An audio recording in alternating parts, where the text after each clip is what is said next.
복음 사역자는 소명감을 가지고 그 일을 감당하는 사람이라는 것, 그것을 지금 계속 강조했습니다. 그렇다면 그는 어떤 자세로 그 일을 해야 되느냐 하는 것이 이제 오늘 본문에 잘 나타나 있는데요. 1절을 보면 내 아들아 그러므로 너는 그리스도 예수 안에 있는 은혜 가운데서 강하고 그러죠. 그러니까 일을 할 때 어떻게 해야 되느냐? 강해야 된다 이거죠. 강해야 된다. 이 강해야 된다는 말은 힘을 가지라는 말이 아니죠. 뭐 보통 세상으로 강해라 그러면 그냥 힘을 강조하잖아요.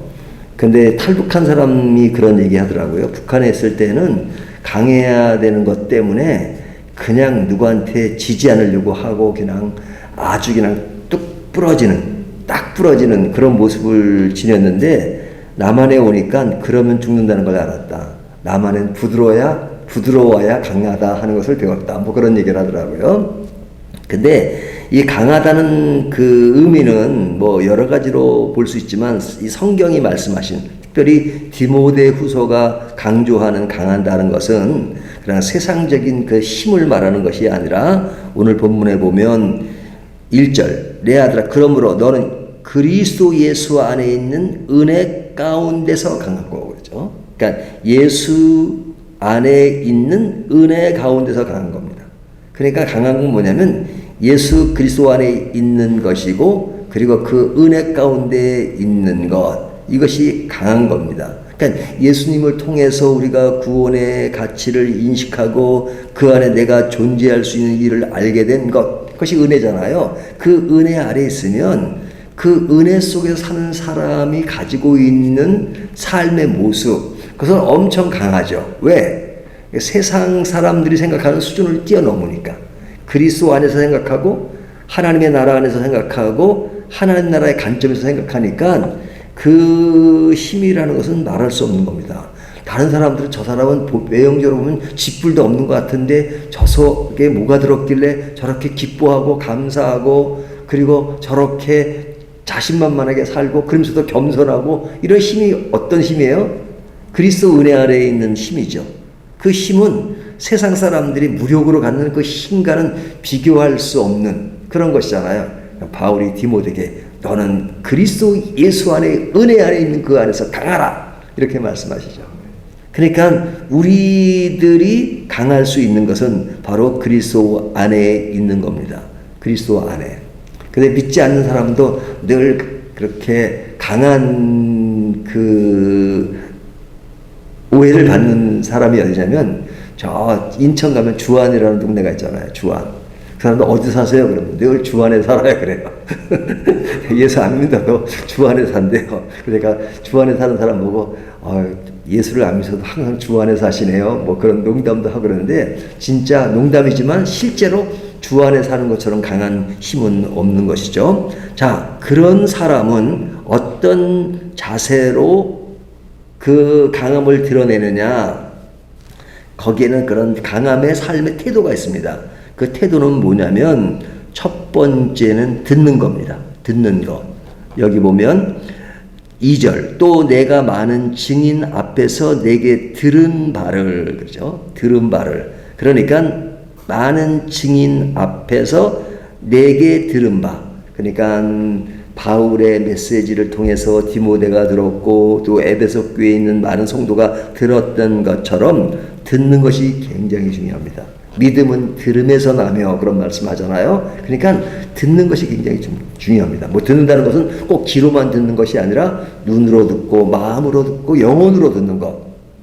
이것이 듣는 것이죠. 늘 듣는 것. 하나님의 말씀. 그래서 우리가 성경을 딱 펴놓으면 그 성경 말씀 속에서도 하나님의 말씀을 들을 수 있지만 성경을 접어둔 상태에서도 삶의 영역에서 어떨 때는 믿지 않는 사람이 하는 말 속에서도 하나님의 메시지를 들을 수 있잖아요. 그 믿지 않는 사람이 뭐 그리스도를 부정하고 해도 저렇게 부정하지만 그 부정하는 삶이 얼마나 가엾고 불쌍하다. 그러면서 그 속에서 또 우리가 이렇게 반대로 들을 수 있는 그런 것이잖아요. 그러니까 하나님의 말씀으로 귀가 열린 사람은 언제나 삶의 어떤 장소나 어떤 곳에서든지 어떤 시간에든지 늘 들을 수 있죠. 하나님의 말씀을. 하나님은 성경을 통해서도 말씀하시고 일반 삶의 영역에서도 충분히 말씀하시고 어떨 땐 내 자신을 통해서도 말씀하시고 또 내 이웃을 통해서 말씀하시고 나와 가까운 사람을 통해서도 말씀하시고 또 멀리 있는 사람을 통해서 말씀하시잖아요. 그러니까 늘 어떤 숨겨진 어떤 소리 속에 그 하나님의 메시지가 무엇인가 하는 것이잖아요. 그러니까 들어야 합니다. 들어야 합니다. 자, 들은 사람은 충성된 사람을 찾고 부탁한다 그래요. 충성된 사람. 그러니까 믿음과 복음의 사역을 위해서는 많은 사람이 있지만 어떤 사람을 통해서 하나님이 그 일을 시키느냐? 충성된 사람이에요. 충성된 사람. 그러니까 예수님이 제자를 택한 것을 보면 제자들이 예수님을 따라다닐 때 보면 별 볼 일 없는 그런 모습을 많이 드러내잖아요. 하지만 제자들의 공통적인 특징이 있습니다. 비록 그들이 아직 깨닫지 못하고 그래서 예수님 비유로 말씀하시고 그래서 아유 너희들은 아직까지도 그걸 모르느냐 그렇게 말씀하시지만 그러나 그들에게 아주 볼 수 있는 것이 뭐냐면 충성됨이 있었어요. 충성됨. 그냥 어떤 상황에서든지 예수님의 오늘날 식으로 표현하면 예수님의 옷을 잡고 그냥 이렇게 놓지 않고 늘어지는 거. 그것이 충성된 것이잖아요. 비록 내가 모르고 약하고 넘어지기도 쉽지만 그러나 주님의 손을 띄면 안 된다 하는 그 생각을 하죠. 그러니까 어떨 때는 제자들이 예수님이 십자가를 때 도망가고 다 했지만 그럼에도 불구하고 그것이 임시적으로는 손을 띈 것 같지만 그러나 그 예수님과의 관계를 이렇게 벗어나지 못하고 있잖아요. 그것이 충성된 것입니다. 뭐 충성되었다 그래가지고 뭐든지 잘하고 뭐든지 완벽하고 그러지 않잖아요. 하지만 끝까지 붙는 것. 내가 어떨 땐 넘어지기도 하고 쓰러지기도 하지만 나는 하나님 없이는 살 수 없어. 그리고 가는 것.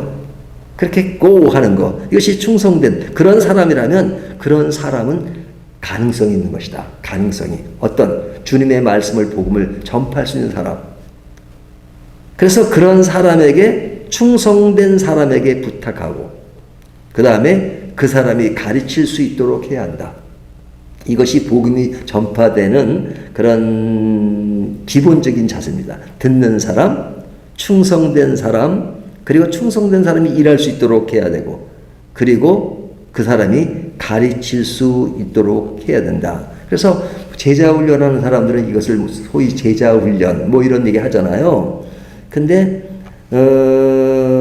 굉장히 중요하죠. 그러니까 한 사람을 제대로 키우는 것이 중요하잖아요. 그래서 CCC에 가면 그 얘기를 많이 합니다. CCC 같은 데는 이 전도를 많이 강조하는 선교단체잖아요.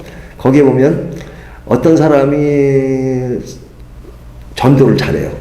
너무 메시지가 좋아가지고 한 번 막 말씀을 전하면 많은 사람들이 회개하고 돌아옵니다. 뭐 옛날에 그런 분들이 많잖아요. 루이스 팔라우라든지 빌리그람 목사 이런 분들은 전도 집회를 하신 분들이잖아요. 근데 그런 사람들이 1년에 10,000명의 결신자를 얻었다. 10,000명의. 그러면 그분이 100년 동안 말씀을 전해서 결신자를 얻었던 몇 명을 얻은 겁니까? 1년에 10,000명이면 100년에 봤자 100만 명이잖아요. 100만 명. 그러니까 자기가 열심히 10,000명이라는 숫자는 굉장히 많은 거잖아요. 근데 10,000명씩 100년을 해도 100만 명이에요. 하지만 한 사람이 1년에 1명씩을 전도해요. 한 사람이 1명을 전도하고 그 사람이 1명 전도해서 한 사람이 또 전도를 하면 2사람이 되잖아요. 2년 후에 그 다음에 3년엔 4사람이 되고 8사람이고 그렇게 30몇 년을 하면 전 세계 인구를 전도할 수 있는 숫자가 나온다는 거예요.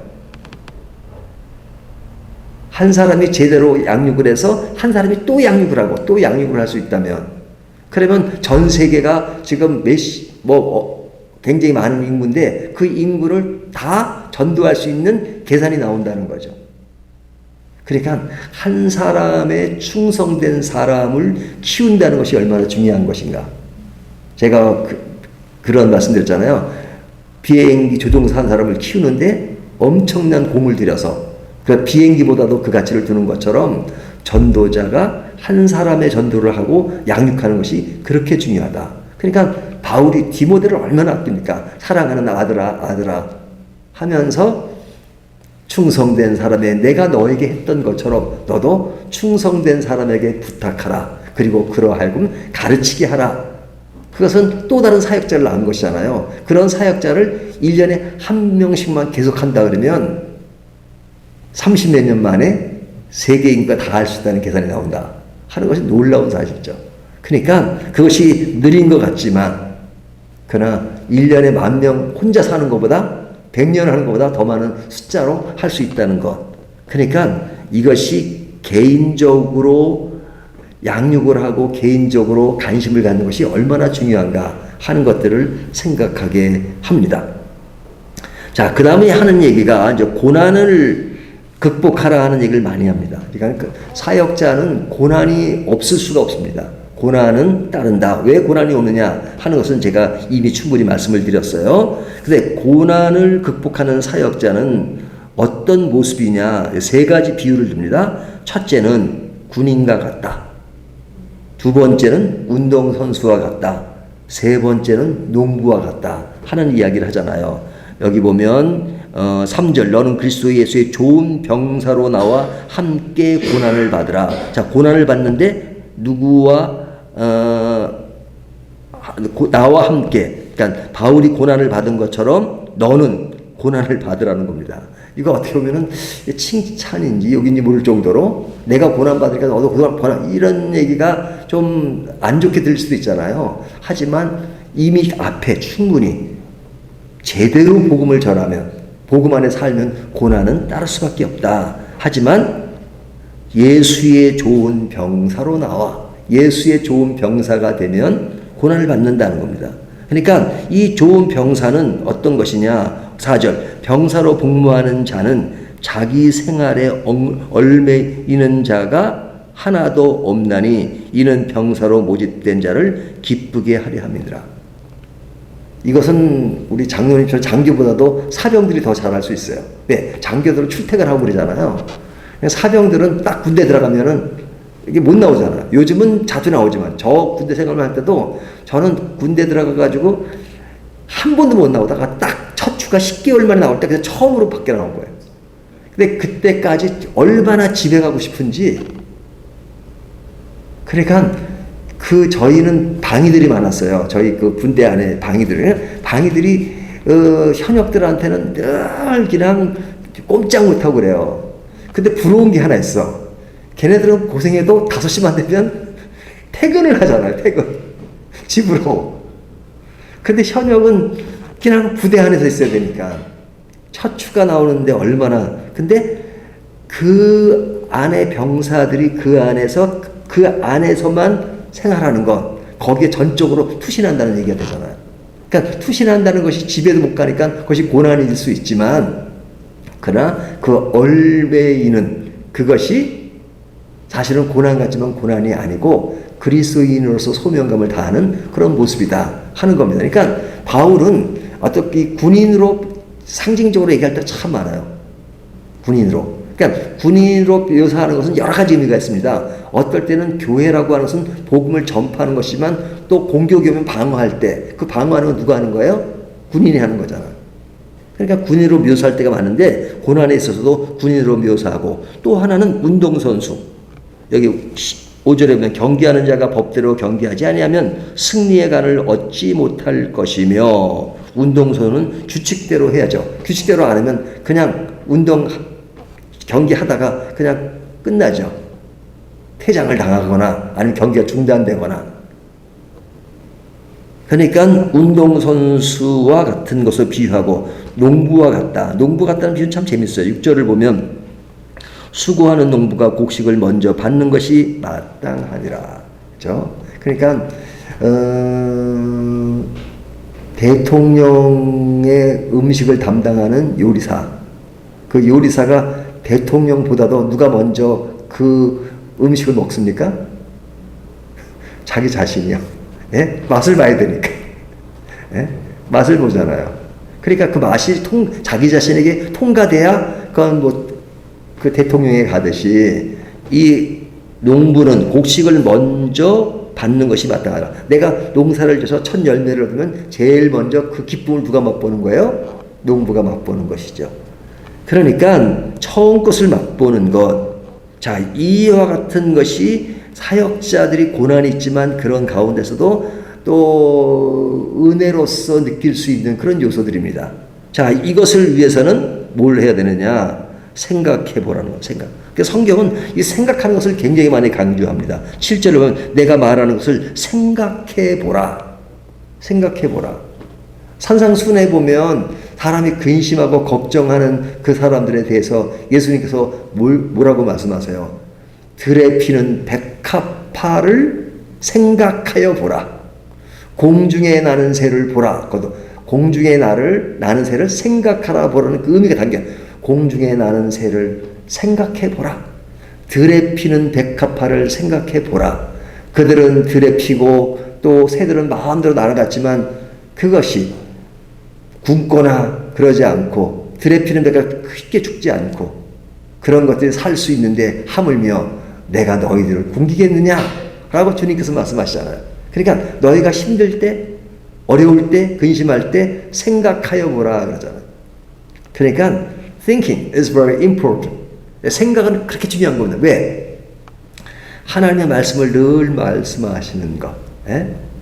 그러니까 데살로니가 교인들에게도 너희가 그런 생각하는 것, 그것이 너무 중요하다라는 것을 이야기하잖아요. 그래서 신앙에 있어서 생각하는 것은 굉장히 중요한 겁니다. 뭐 그냥 생각하지 않고 그냥 멍 때리는 상황이 뭐가 툭 떨어져가지고 막 계시가 내려가지고 하는 것처럼 말하는 사람이 있는데 하나는 우리의 지정의를 주시면서 늘 생각하기를 원하십니다. 하나님의 말씀을 생각하고 묵상하고.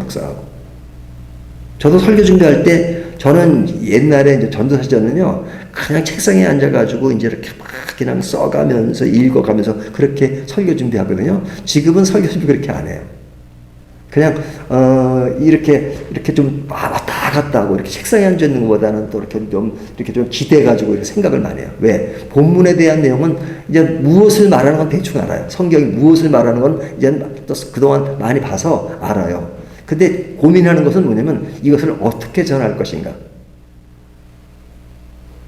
본문 말씀을 이해하고 있어요. 이것은 무슨 내용이라는 것을. 그러면 이것을 어떻게 전한가. 특별히 밝은 교회니까 밝은 교회가 갖고 있는 상황과 이런 것을 어떻게. 그러니까 막 연구를 하고 하는 것보다는 이제는 그 이미 알고 있는 것을 어떻게 전할까. 그러려면 뭘 많이 해야 돼요? thinking. 생각. 그것이 중요하죠. 생각. 묵상이 중요한 겁니다. 이게 소가 이제 다 되새김을 하듯이 물상. 그러니까 성경을 묵상하는 사람을 따라갈 수가 없어요. 그래서 내비게이터 그 선교단체 가면요, 뭘 강조하냐면 이 손가락을 강조해요. 손가락 있잖아요. 그럼 뭘 집을 때 이거 수건은 가볍잖아요. 그러면 이렇게 집을 수가 있죠. 집을 수가 있잖아요. 근데 무거운 거 들려면 요거로 들려면 참 힘들어요. 이거는 엄지손가락이라 이렇게 들어야 된단 말이죠. 그러니까 이 손가락은 뭐냐? 제일 먼저 듣는 거, 읽는 거, 그 다음에 제가 잘 기억을 안 나요. 읽는 거, 그 다음에 제일 마지막에 묵상, 그 다음에 여기 암송. 그러니까 암송과 묵상. 저는 이제 암송보다는 이렇게 이제 인지하는 거, 이게 묵상과 요건 힘이 써요. 이렇게 들어요. 묵상하는 거. 내빅토 말하면 암송하는 거. 하지만 맨날 듣기만 하고 하는 것은 힘이 약해요. 그것도 유익이 되지만. 그러니까 이렇게 작은 것도 못 든다. 그러니까 이 5가지 손가락을 다 하면 듣고, 읽고, 보고, 묵상하고, 그 다음에 암송하고 하면 얼마나, 이거 5가지 그거 얼마나 힘이 세요. 그것처럼, 이것을 생각하라. 하나님이 총명을 주신다. 그리고 8절에 보면 이것을 기억하라. Remember. 기억하라. 다시 사신 그리스도를 기억하라. 그리고 제일 마지막에 10절에 보면 참으라. 이런 얘기죠. 그러니까 생각하고 기억하고 참는 이것이 영원한 영광을 받을 것을 생각하고 참고 다시 사신 그리스도를 생각하며 기억하라 하는 것을 말씀하고 있잖아요. 이것이 사역자의 길입니다. 그러면서 제일 마지막에 하나를 더 추가해서 말씀하시는 것이 결과를 생각하라. 결과를, 어떤 결과? 여기 보면 11절에 보면 빛보다 이 말이여 우리가 주와 함께 죽었으면 또한 함께 살 것이요 죽으면 어떻게 된다고요? 산다. 그죠? 참으면 왕노릇한다. 이것이 신앙의 파라독스, 역설입니다. 역설. 예? 산상수는 뭐로 유명해요? 역설. 예? 가난한 자는 복이 있나니 그러잖아요. 애통하는 자는 복이 있나 이러잖아요. 보통 세상은 기준이 부자는 복이 있나니 그러죠. 예? 애통하는 자보다 웃는 자는 복이 있나니. 완전히 역설이에요. 예?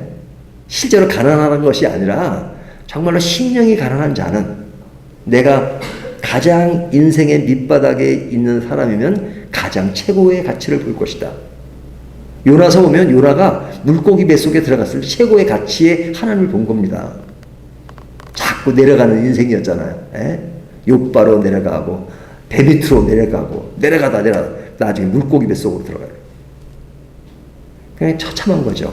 하지만 처참한 게 아니라 그 물고기 뱃속은 어두침침하고 괴로운 곳이지만 그곳에서 요나는 기도하게 되고 하나님이 기도하기 위해서 만들어진 장소고 그 장소에서 그가 요나서 이제는 기도하는 내용을 보세요. 내가 깊음에 빠졌으나 하늘의 소망을 바라본다는 얘기를 하잖아요. 그러니까 죽으면 사는 겁니다. 그리고 내려가면 올라가는 겁니다. 반대로 얘기하면 주를 부인하면 주께서 우리를 부인할 것이다. 주님이 우리를 부인하시겠습니까? 역설이죠, 역설. 나는 변덕이 있고 약해도 주님은 결코 그렇지 않으신다. 13절 우리는 미쁨이 없을지라도 주는 항상 미쁘시니 자기를 부인하실 수 없으시다. 할렐루야. 하나님은 우리가 약해져도 하나님은 결코 약하지 않으시고 우리를 잡아주시고 인도하시고 그러니까 우리에게 요구하시는 건 다른 거 아닙니다. 내가 하마. 그러니까 내가 할 수 있다고 생각하지 말고 내가 하니까 그냥 나만 믿고 가. 내가 해줄게. 그거잖아요. 우스갯소리로 파리가 어떻게 날아서 미국을 갑니까? 하지만 미국 가는 사람 등 뒤에 붙어있으면 미국 가요. 그것처럼 저희가 딱 그리스도 안에 주 안에 딱 붙어있으면 주님께서 우리를 딱 인도하십니다. 이것이 믿음입니다. 믿음은 이론으로 참 쉬운데 실제는 잘 안 되잖아요.